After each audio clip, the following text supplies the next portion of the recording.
नमस्कार, दिन भर की बड़ी खबरों के विश्लेषण के साथ हाजिर है। आप देख रहे हैं 10 में है दम। मैं हूं आपके साथ निधि वासंदानी।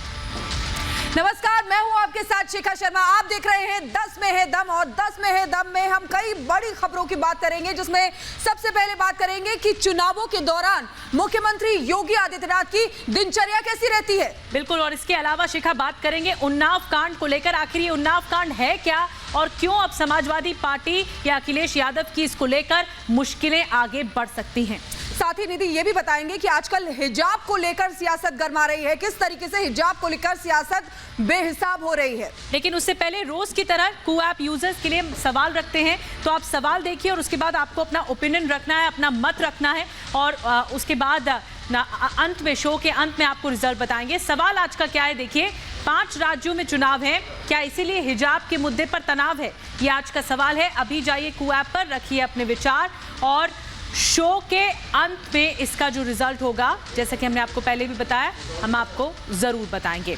तो शिखा, बड़ी बात यह कि चुनावों के दौरान हर कोई जानना चाहता है कि उनका नेता कैसा हो और उस नेता की दिनचर्या कैसी हो। तो जब बात मुख्यमंत्री की हो रही है तो सब जानना चाहेंगे। बिल्कुल निधि, और देखिए यूपी के सियासी संग्राम को जीतने के लिए अगर मुख्यमंत्री योगी आदित्यनाथ की बात करें तो उनकी दिनचर्या रैलियों में गुजर रही है। तमाम जो प्रचार किए जा रहे हैं, ताबड़तोड़ प्रचार कर रहे हैं, उन्हीं में गुजर रही है। आइए देखते हैं।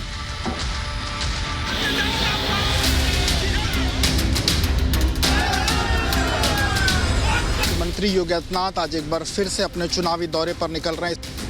मुख्यमंत्री योगी आदित्यनाथ यहां पहुंच चुके हैं। यूपी में पहले चरण के लिए मतदान के बाद दूसरे और तीसरे चरण के लिए धुआंधार प्रचार जारी है। इस महासंग्राम को जीतने के लिए सीएम योगी कैसे 24/7 प्रचार कर रहे हैं, आइए जानते हैं। दिन शुक्रवार, सुबह 10:15 लखनऊ। सीएम योगी मुख्यमंत्री आवास से चारबाग के लिए निकलते हैं। सुबह 10:30 लखनऊ। सीएम योगी लखनऊ के चारबाग में स्थित दीनदयाल उपाध्याय स्मृतिका परिसर में पंडित दीनदयाल उपाध्याय की जयंती के मौके पर उनकी मूर्ति पर पुष्प अर्पित करके उन्हें श्रद्धांजलि देते हैं।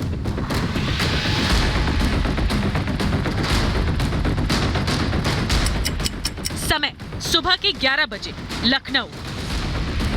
सीएम योगी चुनाव प्रचार के लिए अपने उड़न खटोले से शाहजहांपुर के लिए उड़ान भरते हैं। मंत्री यहां से निकलने के बाद शाहजहांपुर जाएंगे, जिसके बाद बदायूं जाएंगे और फिर कासगंज जाएंगे। कासगंज जहां पर प्रधानमंत्री मोदी का फिजिकल कार्यक्रम है, प्रधानमंत्री मोदी की रैली जहां पर है, और इसके बाद बदायूं और शाहजहांपुर। तो कुल 5 से 6 अलग अलग मुख्यमंत्री के कार्यक्रम है, जिसमें मुख्यमंत्री आज शिरकत करेंगे। फिलहाल मुख्यमंत्री अपने आवास से निकल चुके हैं और पंडित दीनदयाल उपाध्याय के निर्वाण दिवस के अवसर पर उनके पुष्पांजलि कार्यक्रम में शामिल होने के लिए गए हैं।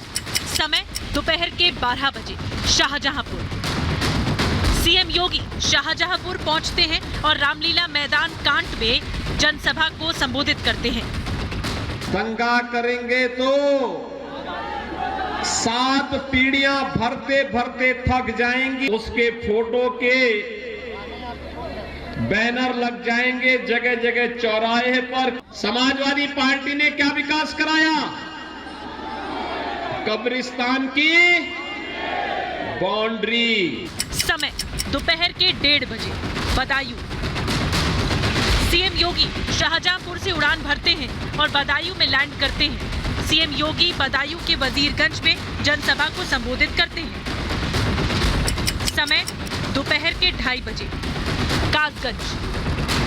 सीएम योगी का उड़न खटोला कासगंज में लैंड करता है।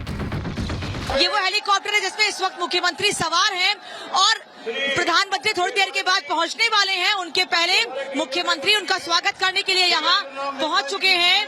थोड़ी देर के बाद ये हेलीकॉप्टर लैंड करेगा, लेकिन उससे पहले जैसे ही हेलीकॉप्टर पर लोगों की नजर पड़ी, यहाँ मौजूद कार्यकर्ताओं में, यहाँ मौजूद लोगों में उत्साह साफ देखते बन रहा था।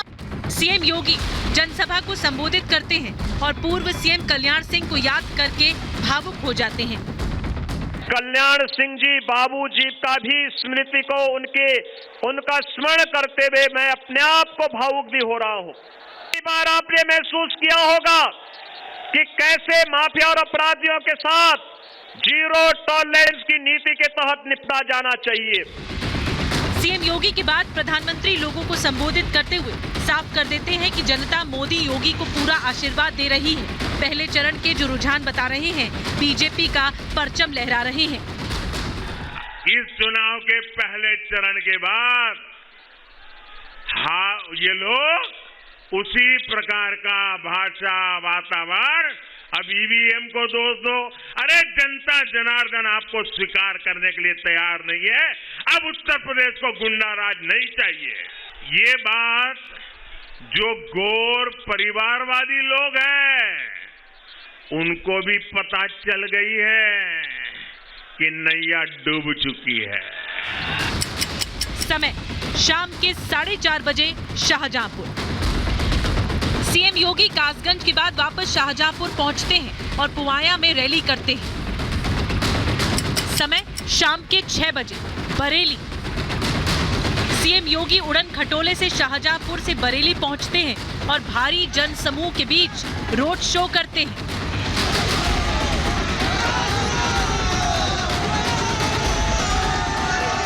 हम अनावश्यक रूप से ये प्रयास न करें। व्यक्ति, देश का संविधान हर व्यक्ति को हर प्रकार का अधिकार भी देता है तो कर्तव्यों के प्रति भी आगाह भी करता है। बरेली के सुपरहिट रोड शो के बाद सीएम उड़न खटोले से लखनऊ पहुंच गए हैं। सुबह 10 बजे से शुरू हुआ प्रचार रात के करीब 10 बजे तक जारी रहता है और अगले दिन से फिर यही दिनचर्या शुरू हो जाती है। सर्दी के मौसम में भी सत्ता वापसी के लिए योगी एक दिन में 7 से 8 जनसभाएं कर रहे हैं। अब देखना होगा कि जनता उनको जीत का आशीर्वाद देती है या नहीं। Bureau report, Republic Bharat.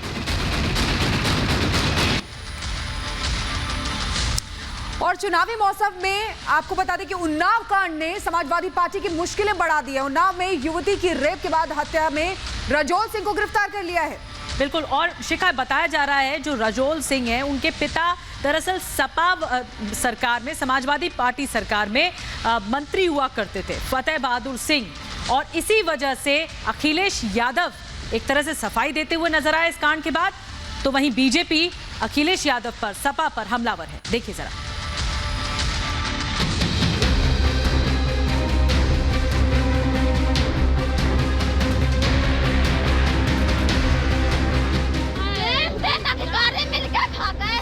दोनों को फांसी की सजा दी जाए।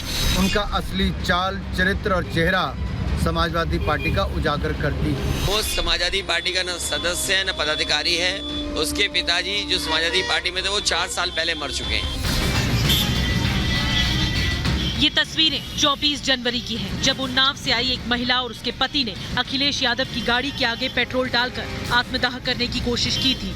मौके पर मौजूद सुरक्षा कर्मियों ने महिला और उसके पति को बचा लिया। महिला और उसका पति बार बार न्याय की मांग कर रहे थे, रो रहे थे।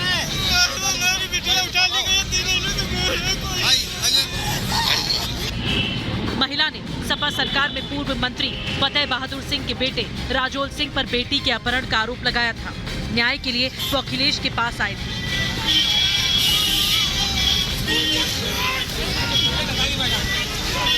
उस वक्त यूपी पुलिस या अखिलेश यादव ने अगर महिला की गुहार सुन ली होती तो शायद उसकी बेटी आज जिंदा होती।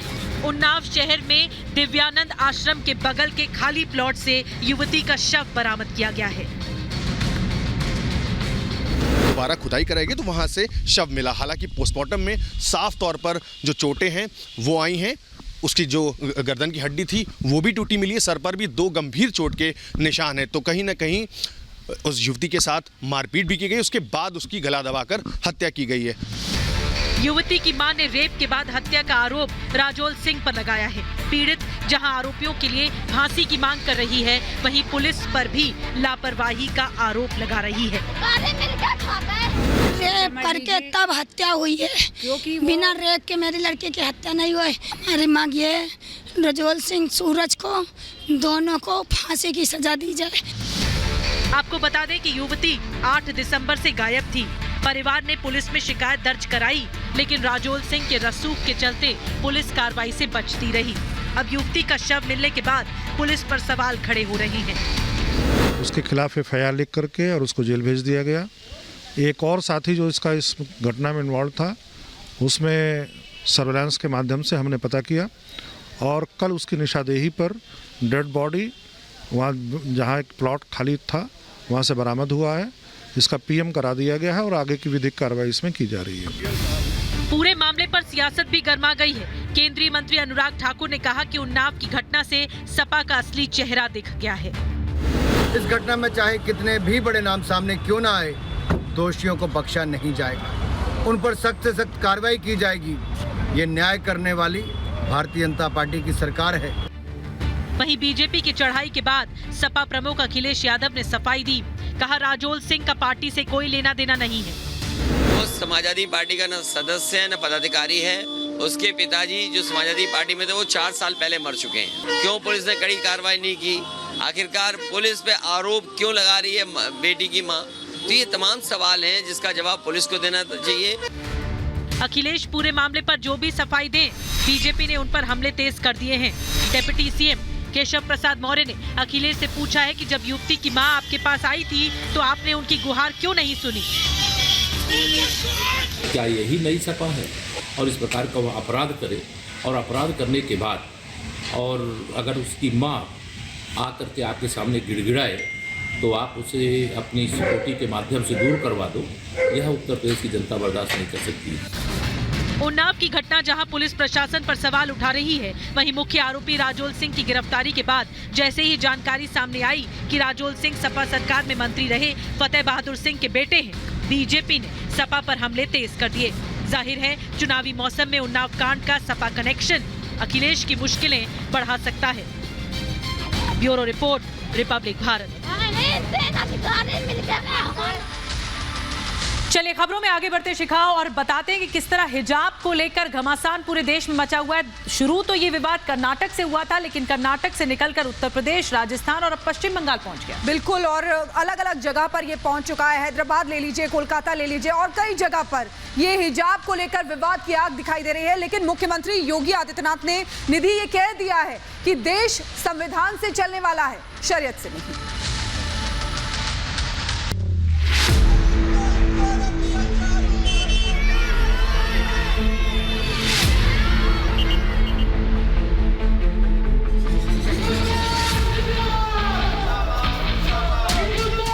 महिलाओं को क्या शिक्षा हासिल करनी है, महिलाओं का हक क्या है, क्या ये कपड़े तय करते हैं? अफसोस कि आजकल देश में इसी मुद्दे पर बवाल मचा हुआ है। सियासत गरमाई हुई है। कर्नाटक से शुरू हुए हिजाब विवाद की आग ऐसी लगी कि देश के दूसरे हिस्सों में इसकी चिंगारी पहुंच चुकी है। हैदराबाद, अलीगढ़, कोलकाता, जयपुर, ये 4 जगहों की तस्वीरें विवाद पर जारी घमासान को बताने के लिए काफी हैं। हिजाब विवाद पर सीएम योगी ने साफ कर दिया कि देश संविधान से ही चलेगा, शरीयत से नहीं। देखिए, देश की व्यवस्था संविधान से चलेगी, शरीयत से नहीं। इसी में सबका कल्याण है। ओवैसी पहले दिन से अपने तर्कों के साथ इस पर अपनी बात रख रहे हैं। इस बार ओवैसी का कहना है कि कल जो महिलाएं घूंघट में आई थी वो भी वोट करने आई थी, अपने हक का इस्तेमाल करने। क्यों पहना था उन्होंने घूंघट? क्या कोई आवाज उठाएगा? ये एक मल्टीकल्चरल कंट्री है। कल आपने नहीं देखा घूंघट पहन के वोट डाल रही थी महिलाएं, उसको क्या बोलेंगे आप? भारत एक वाहिद मुल्क है सारे विश्व में जिसमें मल्टीकल्चरल, मल्टी रिलीजियस लोग रहते हैं। लेकिन गिरिराज सिंह को ओवैसी की बात पसंद नहीं आई। गिरिराज सिंह ने कहा कि आज कह रहे हैं हिजाब स्कूल में पहनेंगे, कल कहेंगे कि लड़के नमाज भी पढ़ना चाहते हैं, परसों कहेंगे कि स्कूल में हवन होगा। स्कूल में शिक्षा होनी चाहिए और देश को एक कानून की जरूरत है, कॉमन सिविल कोड की। आज हिजाब लगा के जाएंगे या दूसरे लड़के कहेंगे कि हम नमाज पढ़ेंगे, तो तीसरा कहेगा कि हम क्लासरूम में हवन करेंगे तब पढ़ाई शुरू करेंगे। आज इसीलिए देश में जरूरत है एक देश एक कानून, कॉमन सिविल कोड होनी चाहिए। वहीं मुख्तार अब्बास नकवी जो खुद मुसलमान हैं, उन्होंने कहा कि ये तालिबानी मानसिकता भारत में नहीं चलेगी। ये जो हिजाबी हुड़दंग है और तालिबानी हिस्टीरिया, ये मुस्लिम लड़कियों की तालीम और तरक्की को तालिबानी ताले में बंद करने की साजिश और षड्यंत्र है। मसला शिक्षा का है, तालीम का है, महिलाओं के लिए हक का है, लेकिन कपड़े क्या पहने, हिजाब पहने या न पहने, ये बेशक किसी धर्म विशेष से जुड़ा मामला हो, लेकिन स्कूल कॉलेज में एक यूनिफॉर्म होती है और वहाँ नियम होता है, अनुशासन होता है, जिसकी वजह से ही स्कूलों में जाकर, कॉलेज में जाकर पढ़ाई करने का रिवाज है। बहरहाल अलग अलग शहरों में हंगामे जिस तरह से हो रहे हैं, लगता नहीं है कि ये विवाद थमने वाला है। Bureau report, Republic Bharat.